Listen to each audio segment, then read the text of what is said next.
Hi mga ate ko, welcome back to my channel. So ito na nga yung kadugtong ng ating Ilocos Norte trip. Ito na yung Ilocos Sur trip. So maulan-ulan nung pagdating namin dun sa bahay ng tita ng jowa ko. And nagpahinga lang din kami after nun. Ito na yung kinabukasan, di na ako nakapag-video kahapon kasi sobrang pagod, nagpahinga na lang din kami noon. Yan, pinapunta ko lang yung tita ko kasama yung asawa niya tsaka yung anak niya. Galing sila ng Pangasinan. Kita mo na tinawag na sinking bell. Oo. Pero pinapapasok kasi yan eh. Oh, alam ko yun. Nakakit na ako dun. Market ka na? Nirent nga lang pala namin tong kotse sa Facebook. Nakita ko lang din nakapost sa mga page about sa Ilocos Sur, ganyan. Ilalagay ko dito yung Facebook page nung pinagrentahan ko. Ayan, si Kuya Darius Paa Peralta. Kudos sa'yo, Kuya. Napakabilis ka transact ni Kuya. And last minute na to, ha? As in, pinadala niya agad yung kotse.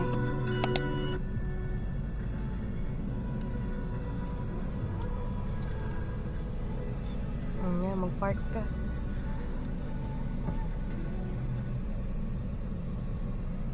Pasok muna tayo simbahan o doon na tayo. Ito na ang ating first stop, ang Bantay Church.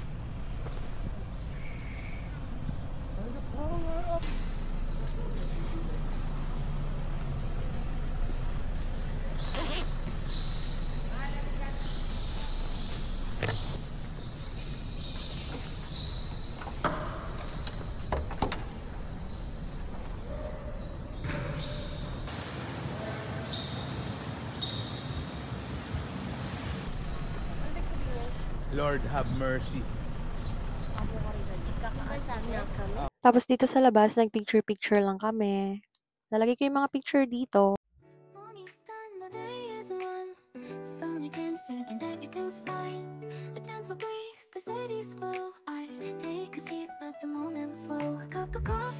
Sugar falls in, I stir it full, let the calm begin. In these quiet hours, I feel at ease, like simple magic in moments like these. Tapos ayan, ito yung sa may Bantay Bell Tower. Wala naman bayad dito. Pinasulat lang kami ng mga names namin and address. Yun lang.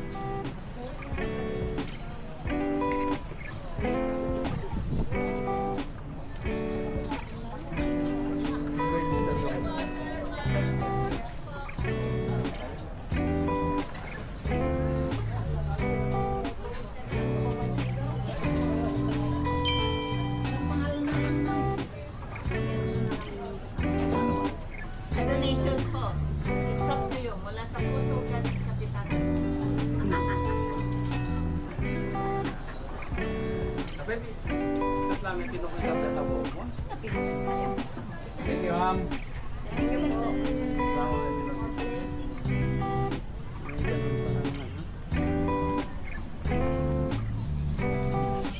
Pahiram yung camera nyo po para mapicturean din ko kayo lahat. Ay mo, sakit. Gusto nyo pong magpapicture yan? Tapos ayan si Kuya. Ang galing mag-picture niyan. Siya yung nag-picture sa amin. And ang dami niyang shots. Ang ganda ng pagkakuha niya. Wala din naman bayad. Donation lang din.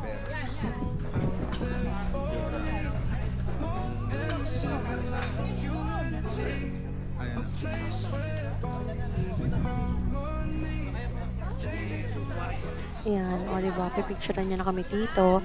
Add ko lahat ng picture dito.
18 na.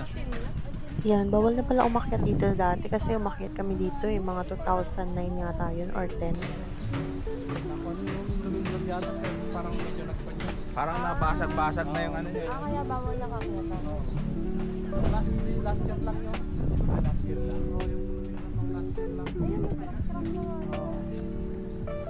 Last year lang yun.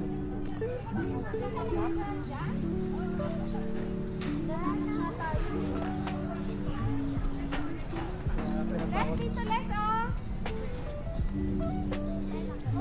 Jen, dito lang ako ng kanina.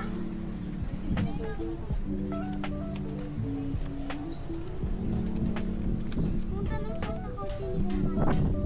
Dito naman. Ano daw? Punta doon sa kotse. Punta na tayo sa kotse.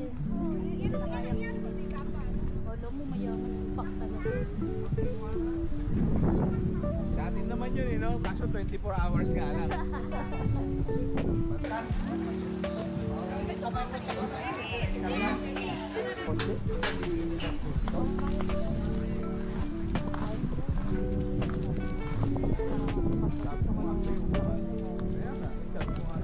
Paglabas, may mga bilihan ng souvenir din sa tabi ng simbahan. Ayun o, di ba, bumili agad sila ng mga souvenir dyan. First stop pa lang yan. Okay, Todet, ano? We're now going to Baluarte. Iuwi natin to kotse sa kanila. Ang ganda ng pink ka na.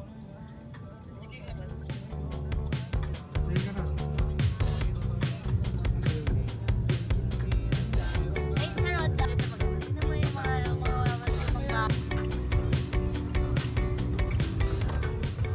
Second time ko na dito sa Baluarte, pero yung pinakauna kasi ang tagal na, college pa ako na.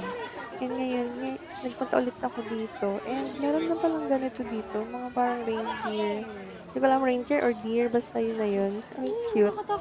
Ang dami nila dito guys, pag-alagala lang sila, and nakakatuwa kasi, wala ka parang natatakot ako, pero nakakatuwa din at the same time. Kasi first time ko nga makakita ng ganito. And nakakatakot kasi baka bigla kami tusukin ng mga kahaba nilang mga sungay. Pero ang cute nila, hindi naman, maamo sila.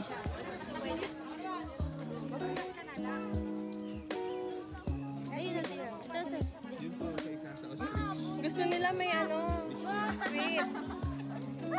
Ay, huwag naman ako. Ay, nakita mo na amoy niya. Nakita niya yung biskwit. Bakit naghanap niya? Naghanap siya ng pagkain.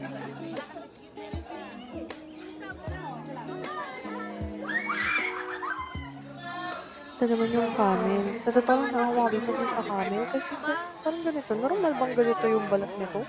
Parang nakakalbo na siya. Tapos ang dry-dry. Tingnan niyo, nakikita niyo ba? Tapos halos wala na yung likod yan eh. Kalbo na yung likod niyan. Pogi, wala nang likod eh, oh. Doon sa ostrich, doon ka sa ostrich. Nasaan? Ayun, oh. Di ba nanuno nga yun? Ay, pwedeng hawakan, tapakan. Ito, pati rin tong ostrich. Halos nakakalbo na din siya. Grabe. Pero ang cute niya. Pero yung nakakaawa.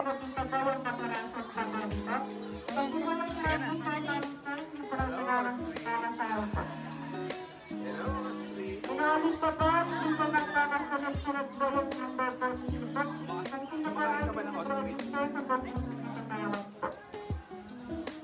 Video mo din ako. Video. Ayan, naka-video na yan.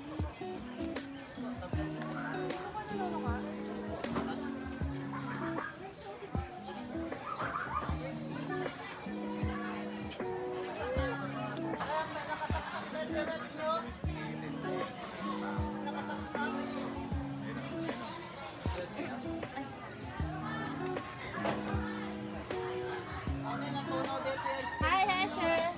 Ay, nagkadi.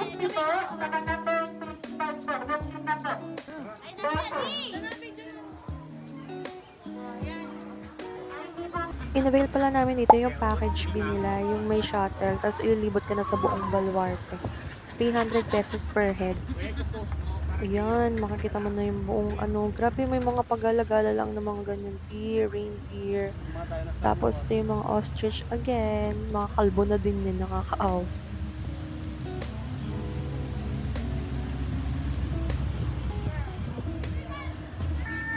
Ito naman yung mga iba't ibang klase ng ibon. Yan, may manok. Pero marami ibang klase ng ibon dyan. Hindi ko na alam yung tawag. Ito, mga baby paano? Ito yung mga lion. Ang dami yan. Ito yung Safari Gallery kung saan makikita nyo yung mga koleksyon ni Chavit Singson ng mga animals na nag-hunt niya. Tapos, ewan ko kung anong tawag ito. Taxidermy ba itong ganito? Yung actual na animal na hinuli niya.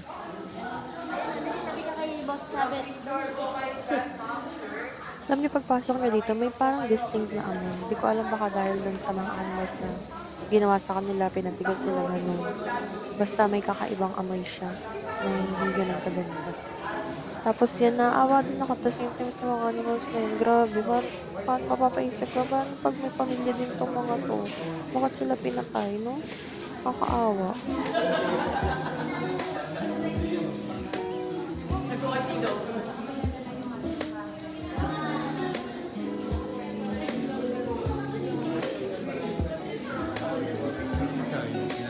Parang edited naman. Parang edited.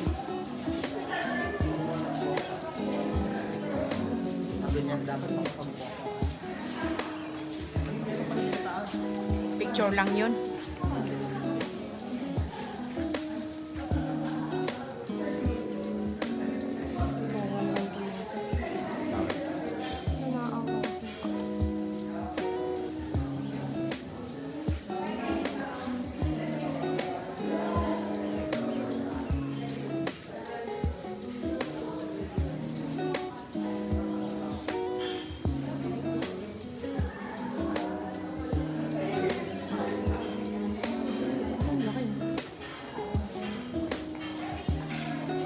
Ha? Ito sila. Tapos ayan, nagpa-picture kami dun sa White Lion, dun sa may labas lang ng Safari Gallery. May bayad to, hindi to kasama dun sa ano eh. Pero parang 200 lang siya, only photos na. Tapos, ayan, madami naman mag-picture. Yan, may zebra, kasi mag-isa lang siya, kawawa. May malunggay pa siya.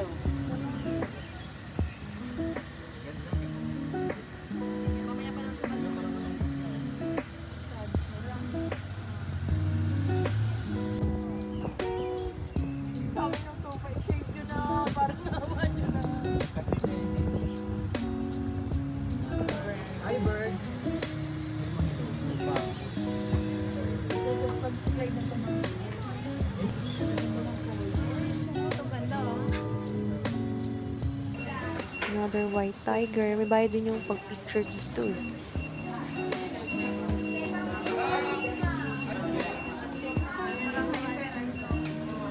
Ito yung cage ng mga lion tsaka tiger. Yan eh.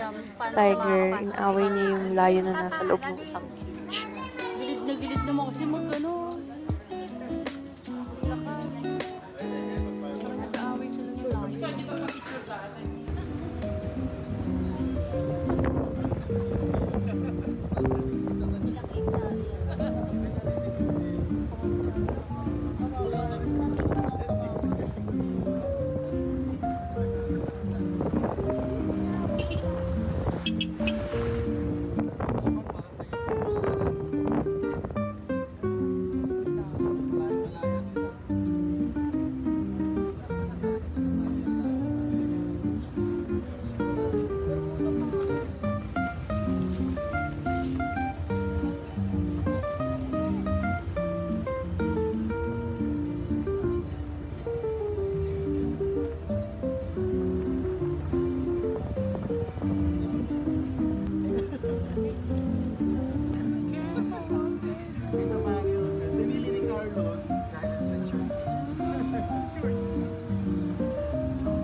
Ito kakaiba Kung animal na to, ang taas ng sungay, grabe oh. Nakalimutan ko yung pangalan eh, pero sinabi to dun eh. Nakalimutan ko lang. Pero ang galing. Ang gana ng sungay, nakakatakot.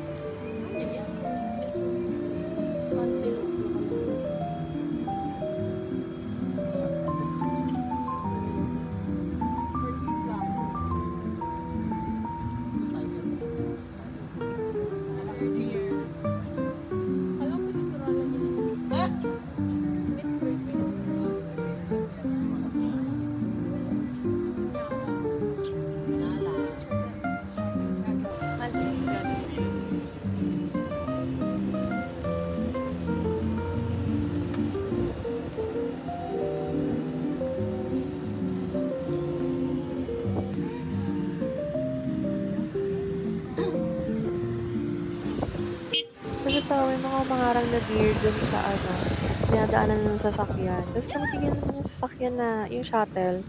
Tapos yan, pwede namin sila pakainin dyan, mag-feed ka. So, wala na kami ng biskwit, ubus na.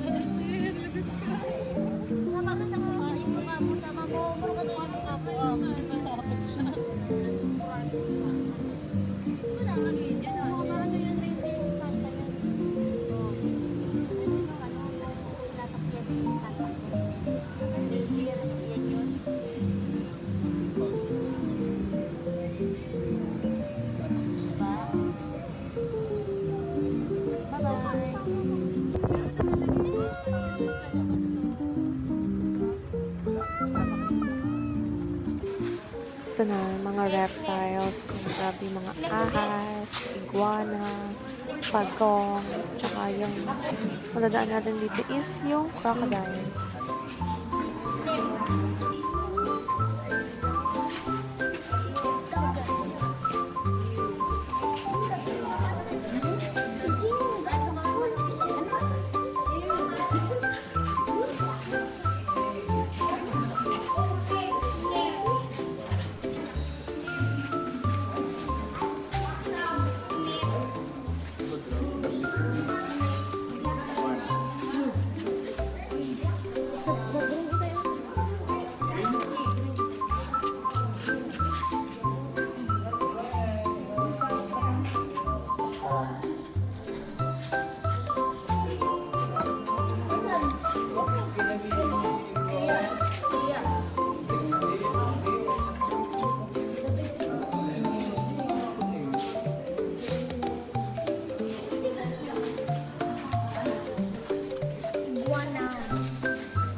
Ayun, nakakaloka isang yan na crocodile. Yung bata kasi sumampay, na niya yung ulo niya. Siguro akala nung buhaya, papakainin siya. Yung bata kasi, kumano yung ulo eh, buti hindi nalagyan.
Ito naman yung Philippine Eagle. Grabe, ang laki pala na ito. Parang mas malaki pa siya sa manok. Daw alam ko naman malaki na ba talaga yung Philippine Eagle. Kaso, hindi ko yung na-expect na ganito kalaki. Natuwa lang ako. Ayan, dito naman tayo kakain ng lunch sa Hidden Garden. Hidden talaga to eh. Kasi pagpasok mo dyan sa loob, kala mo maze. Yung mga ang daming pasikot-sikot. Pero maganda. Ayan, puro halaman. Tapos ang refreshing. Kasi, puro halaman siya. Tapos parang garden talaga na malaki. Na nakakahilo, pasukin. Charot. Wow, may tao.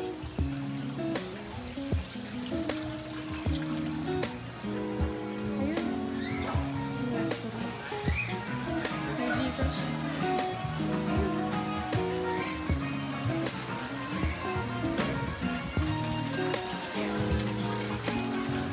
Ano ba yun? 5 po.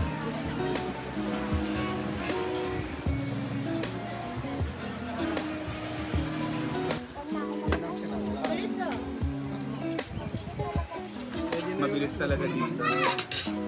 Here's our food. Kakain muna kami. Pare.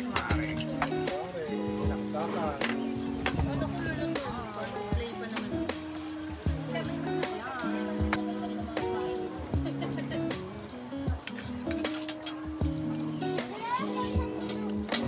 Marunong siya mag-ML ba?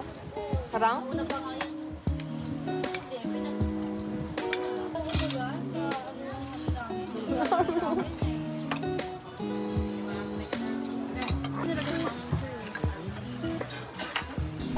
Ayan, after kumain, dumiretso kami dito sa Caligari Solago. Wala pang tao-tao kasi ang aga pa nito. Mga alauna, alas 2 yata ito. Sobrang init.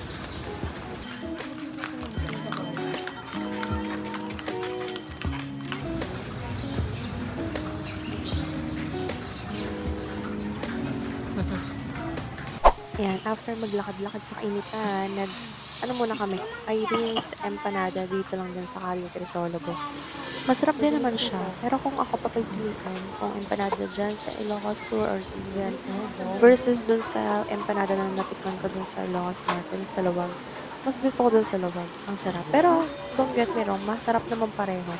Yun lang naman ay kung papipiliin ako, syempre mas pipiliin ko yung empanada sa Lawag.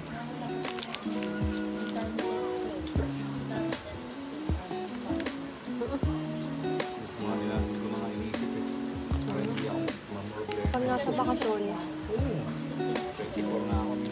bakasyon, hindi tayo nagdalayo. Ayan, sobrang wala kaming itinerary. Nagsasearch lang kami nito sa Google kung saan kami pwede pumunta dito. Ayan, nakita namin to, Santa Catalina Beach. Pwede naman maligo dyan, kaso sobrang lakas ng alon, kaya di na lang kami naligo.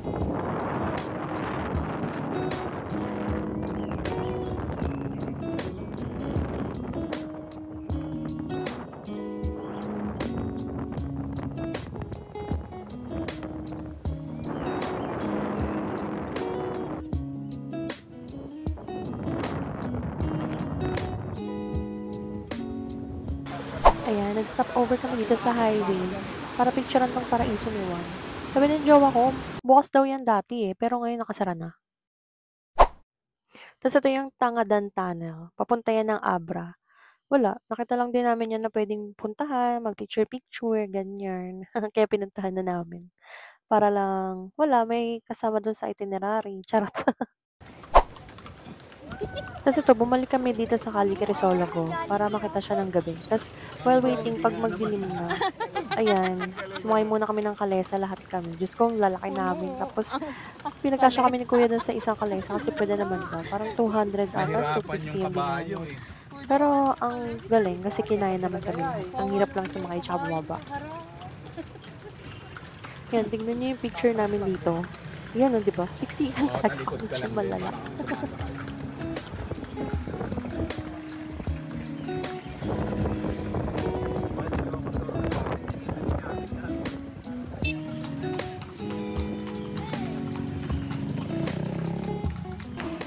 Ayan, nag-video-video na kami niyan before pa mag-dilim ng sobra. Kasi, Diyos ko, malulobot na yung phone ko niyan. Pati yung isang camera, malulobot na rin. Wala na kaming pang video. Kaya, ngayon na namin ginawa habang maliwanag pa. Ito na yung kinabukasan. Tapos, hindi na ako nakapag-video pag uwi namin kagabi kasi sobrang lobat na yung phone ko. And sobrang pagod na rin ako. Chinarge ko lang siya din, natulog na ako. Dito Tapos ka ayan, pumasok. pagising, nanguha kami ng mga mangga kasi hindi nila kinukuha yung mangga, sayang, ang dami. Kaya pinagkukuha ko. Inuwi ko dito sa Manila. Ang sarap, ang tamis. As nga kasi. Dito kasi sa Manila, ang mahal niyan. Yun. Diyos ko, parang Yun, dito sa gilid. Ito. basta ganun, 100 ng kilo, ganyan, mahal.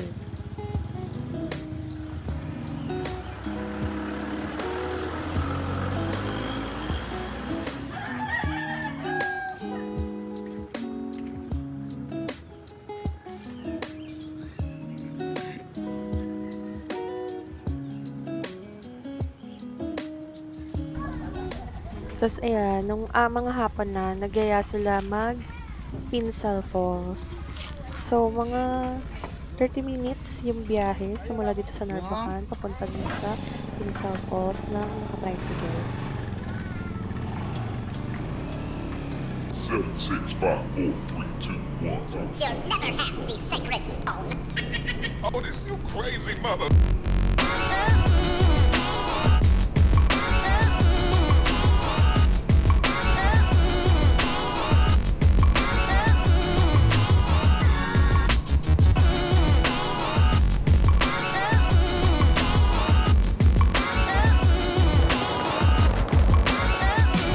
I could be learning, you could be yearning to see what's behind these closed doors. But I promise you,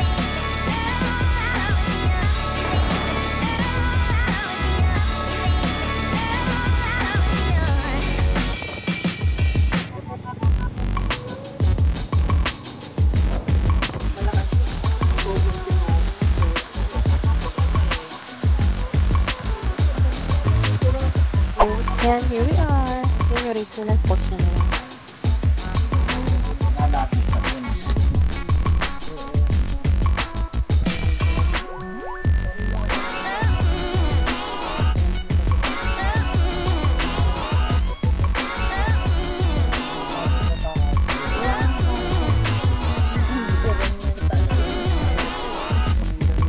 Ang ganda dito sa Pinsal Falls. Grabe. Ang lamig ng tubig, refreshing, nakakatawa. Yan, kasama namin sila Ate Alice dito and family. Hindi lang sila masyadong kita sa camera. Ito na yung Pinsal Falls. Grabe, ang ganda nito. Ang lamig ng tubig. Tsaka hindi siya crowded. Let's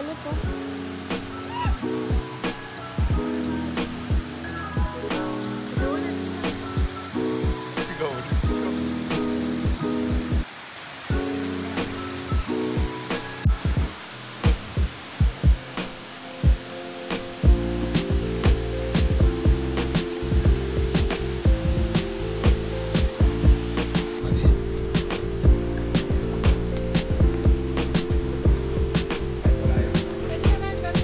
And gusto ko lang din po sa inyo magpasalamat kay Ate Alice, Ate Apple, at sa buong pamilya po ng jowa ko sa Narvacan sa pag-accommodate po sa amin and pag-welcome sa amin ng pagdating po namin.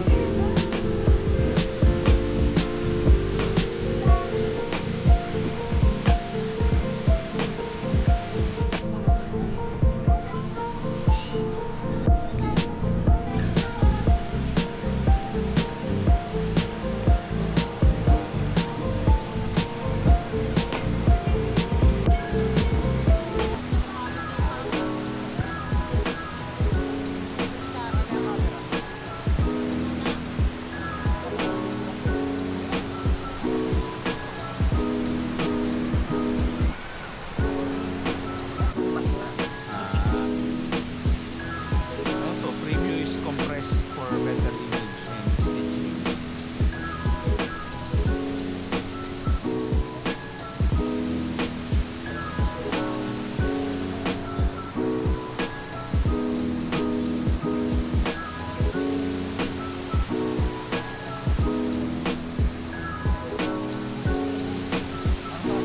Pero nung pauwi kami, may lumabas yung motor. Nauna pa sa kay... Lola Andres, di ba? Ayan, pabalik na kami ulit sa bahay. Hindi ko pala nasabi, no, na nakatuloy nga pala kami dito sa Ilocos Sur. kanila Auntie Apple. Kapatid siya ng papa ng jowa ko. And araw-araw din nila kami nilulutuan ng almusal, tanghalian, hapunan, and masasarap lahat, guys. Ito na yung kinabukasan, hindi na ako nakapag-video pagka-uwi namin galing doon sa falls. Nauna na kami naglakad papunta ng sementeryo, dinalaw yung family na yumao, and then dumiretso kami dito sa palengke para dito sa Wagner. Ang sarap niyan, grabe. Tsaka bumili din kami ng longganisa. Eto. Grabe, ang sarap din yan.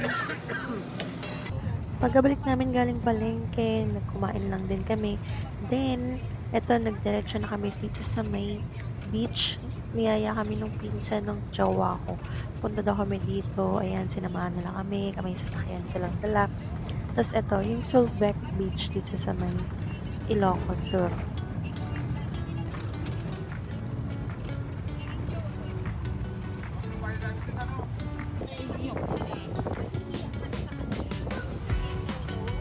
Maganda rin dito, guys. Kasi hindi ko makapag-swimming na maayos kasi lakas ng alon. After namin dito, dumiretso na rin kami doon sa may Partas bus station para kumuha ng ticket pabalik ng Manila. Kasi balak namin magbiyahe ng gabi na. Ayan, babalik na kami ng Manila. Nakasakay na kami ng bus. Nakita nyo naman ang sunburn ko. Enjoy na enjoy ko ang dagat. Yun, tulog na sila. Goodbye, Ilocos. See you, Manila.